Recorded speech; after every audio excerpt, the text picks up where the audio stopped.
Okay, students. Now this is the last topic of this chapter. It is the government company.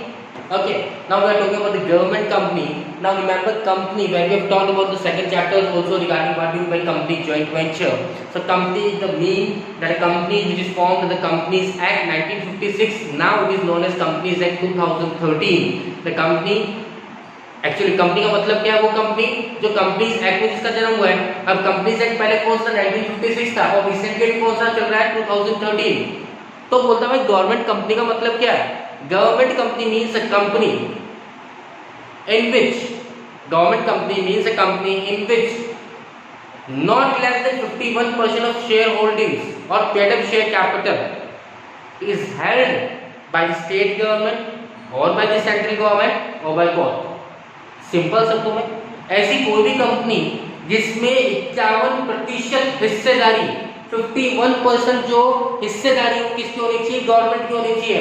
अब government कोई सी हो सकती है, central government की हो सकती है, स्टेट गवर्नमेंट की हो सकती है। या दोनों ने मिलकर किसी कंपनी में इन्वेस्ट कर रखा है तो उसे क्या कहते हैं बेटा? हम गवर्नमेंट कंपनी कहते हैं। नाउ कंफ्यूज मत होना, पब्लिक कंपनी और गवर्नमेंट कंपनी दोनों अलग हैं। रिलायंस कंपनी पब्लिक कंपनी है, उसमें गवर्नमेंट का 51% शेयर होल्डिंग नहीं है तो उसे गवर्नमेंट कंपनी नहीं कह सकते। ध्यान रखना, प्राइवेट कंपनी अलग होती है, पब्लिक कंपनी अलग होती है और गवर्नमेंट कंपनी अलग होती है।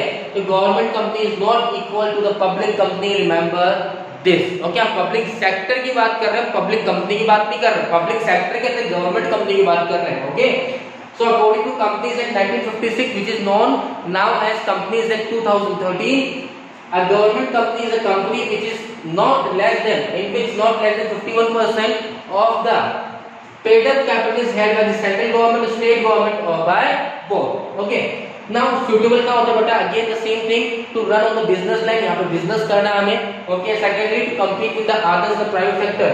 sometimes क्या होता है, गवर्नमेंट हर सेक्टर में तो काम नहीं कर सकती बेटा। हर सेक्टर के अंदर गवर्नमेंट अपना बिजनेस स्टार्ट करते ऐसा नहीं हो सकता, ठीक है, हर चीज के लिए। तो कई बार हम प्राइवेट सेक्टर जाते हैं। अब प्राइवेट सेक्टर अगर अपनी मनमानी करने लग जाए, लोगों को लूटने लग जाए, प्रॉफिट के अंधेपन के अंदर वो क्या करें, लोगों को जबरदस्ती सामान महंगे दाम में बेचे, तो यहाँ पे किसको उतारना पड़ता है? गवर्नमेंट कंपनी को। और फिर वो किससे कम्पीट करती है? प्राइवेट कंपनी से, और उसको फिर समझाती है भाई ऐसे काम नहीं करना, अगर इस तरह से करोगे तो हम तो फ्री में बेच देंगे, गवर्नमेंट है सस्ते में बेच देगी, तुम्हारा माल बिकना बंद हो जाएगा। Okay, so suitable when to run the business line to compete with the others company in private sector. Example अगर हम बात लेते हैं सेल की बात करते हैं, SAIL and Steel Authority of India Limited. Okay, Maruti Udyog. BHEL की बात करते हैं, BHEL is something known as Bharat Heavy Electricals Limited. तो ये सब का जन्म इसलिए हुआ था बिजनेस लाइन में, प्लस कहीं ना कहीं डेवलपमेंट बेसिस पे, और सेकेंडली थर्डली इंपॉर्टेंट होते हैं कहीं ना कहीं प्राइवेट सेक्टर को दबाने के लिए कि प्राइवेट सेक्टर जब सेक्टर्स में आएगा तो उसी प्रॉफिट मोटिव से आएगा, लोगों को लूटने की कोशिश से आएगा, और ऐसा हम नहीं होने देंगे। Okay, now moving to the features created by the companies act. बताइए companies act 1956 which is known now as 2013। Separate entity समझा चुका हूं बहुत बार, बहुत लंबे टाइम समझा रहे। सेपरेट एंटिटी का मतलब खुद दिमाग में घुमा लो क्या मतलब होता है सेपरेट एंटिटी का। Okay, next point, regulated by the companies act. Obviously किसके द्वारा होता है? जो मैनेजमेंट है वो किसके द्वारा रेगुलेट किया जाता है बेटा? कंपनीज एक्ट में जो रूल्स लिखे हुए हैं, जो रेगुलेशंस लिखे हुए हैं, उसके द्वारा मैनेजमेंट अपना काम करता है कंपनी का। तो इसमें बोला फिर एम्प्लॉइज का क्या? एम्प्लॉइज जो अपॉइंट किए जाते हैं, एम्प्लॉइज को जो रूल्स और रेगुलेशन तो कंपनी के खुद के रूल होते हैं। अब कंपनी के रूल कहाँ लिखे जाते हैं? मैंने आपको हमेशा बताया कंपनी दो तरह के आर्टिकल्स में काम करती है बेटा।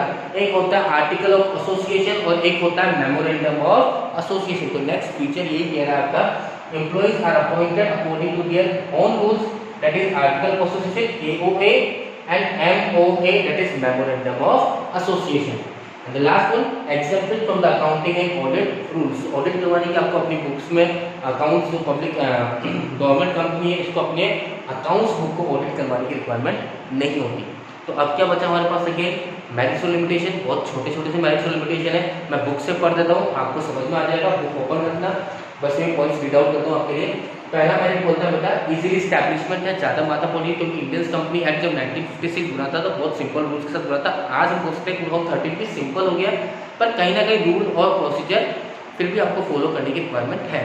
तो फर्स्ट पॉइंट से government company can be easily established under the Indian companies act 1956 A separate act in the parliament is not required, मतलब अलग से कोई पार्लियामेंट में जाके एक्ट या अलग से कोई मिनिस्ट्री स्टैब्लिश करना ऐसी कोई रिक्वायरमेंट नहीं है। सेपरेट लीगल एंटिटी फीचर से निकल के आगे बढ़ सके, ठीक है बेटा। एंजॉय द मैक्सिमम ऑटोनॉमी का मतलब होता है अपने कंट्रोल में सारा काम होता है, यहाँ पे गवर्नमेंट की कोई दखलंदाजी नहीं होती, ठीक है। इंटरफेरेंस के नाम पर हो सकते हैं 2 या 3% होगा, मतलब सबसे ज्यादा कम इंटरफेरेंस कहाँ होता है, हमारे इसके अंदर होता है। तो बोर्ड ऑफ डायरेक्टर को फ्रीडम मिलता है, अपनी फ्लेक्सिबिलिटी मिलती है, जो काम करना है जैसे कर सकते हो, ठीक है। तो it says that it enjoys the maximum autonomy बेटा in all the managerial decisions and action. There is no undue departmental interference in the working of a government company. That is why the government company forms an organization is preferred to the other types of organization public sector. That's why government company को ज़्यादा advantage या priority मिलती है in comparison to other forms of business organization. Okay, next. The government companies curb unhealthy practices by providing goods and services at a reasonable price. Obviously मैंने बताया ना, इसका feature suitable criteria second point ये बोल रहा है, compete करना private sector. अगर प्राइवेट सेक्टर कुछ ऐसा काम कर रहा है जिससे लोगों को नुकसान हो रहा है, गवर्नमेंट का काम ही क्या है, लोगों की मदद करना, लोगों की भलाई करना। तो ऐसा कोई भी काम हो रहा है जब गवर्नमेंट को लगता है कि भाई इस सेक्टर में ये इस तरह की कंपनी जो है वो लोगों के साथ धोखाधड़ी कर रही है, चीटिंग कर रही है, करप्शन कर रही है, ब्लैक मार्केटिंग कर रही है, ब्लैक होर्डिंग कर रही है, तो वहाँ पे गवर्नमेंट कंपनीज हैंडल कर जाती है। लिमिटेशन की बात करें, बेसिक तीन लिमिटेशन की बात करेंगे। पहला लिमिटेशन बोलता है since the government is the only major share holder the provision of companies that does not have much relevance. Obviously अब कंपनीज एक्ट और गवर्नमेंट, तो गवर्नमेंट बड़ा है, कंपनीज एक्ट बड़ा, गवर्नमेंट बड़ा, तो गवर्नमेंट उसको कंपनी से तो साइड में जा, अपने सब काम करो गवर्नमेंट, ठीक है। Next, it is not directly accountable to the parliament, parliament को अकाउंटेबल नहीं होता। तो पार्लियामेंट को अकाउंटेबल नहीं है, अकाउंटिंग जब आपने बोला ना कि भाई इसमें ऑडिट करवाने की रिक्वायरमेंट नहीं है, अकाउंटिंग रूल्स फॉलो करने की, तो कहीं ना कहीं धोखाधड़ी होने के चांसेस ज्यादा है। Since the government is the only major shareholder, the main purpose of government company registered like other company is defeated. तो जो क्योंकि गवर्नमेंट ही क्या है, मेजर शेयर होल्डर है, जैसा चाहे वैसा ही कर सकती है, कभी इस काम को कर रही, कभी वो काम कर रही, तो उसका मेन पर्पस कहीं ना कहीं भटक जाता है, ठीक है। तो जो ऑब्जेक्टिव ऑफ एमओयू में लिखते हैं, मेमोरेंडम ऑफ एसोसिएशन में, कि इस पर्पस के क्या है, तो उनको रोकने वाला कौन, टोकने वाला कौन, लॉ बनाने वाले ये, चलाने वाले ये, गवर्नमेंट को चलाने वाले, कंट्री को चलाने वाले ये, तो अपने हिसाब से जैसा सही लगता है वैसे ये करते रहते हैं। तो these are the limitations and these are the merits and these were the definitions and the suitable features of the government company. Okay students, so basically आपको कुछ नहीं करना, इन चीज़ों को पढ़ना है, ये वीडियो मैंने आपको भेज दिए, वीडियो को देखना है, समझना है, बस कान में लगाना है, थोड़ी सी वॉल्यूम को कम कर देना है क्योंकि आवाज़ गूंज सकती है मेरे ख्याल से, तो आवाज़ को थोड़ी सी वॉल्यूम कम कर दो, वॉल्यूम कम करो और वापस सुनो। 10-10 मिनट के लेक्चर, 15-15 मिनट के लेक्चर, सोते सोते सोते बढ़िया नींद आ जाएगी, समझ में आ जाएगा, बात क्लियर होगी। Okay students, all the best, thank you.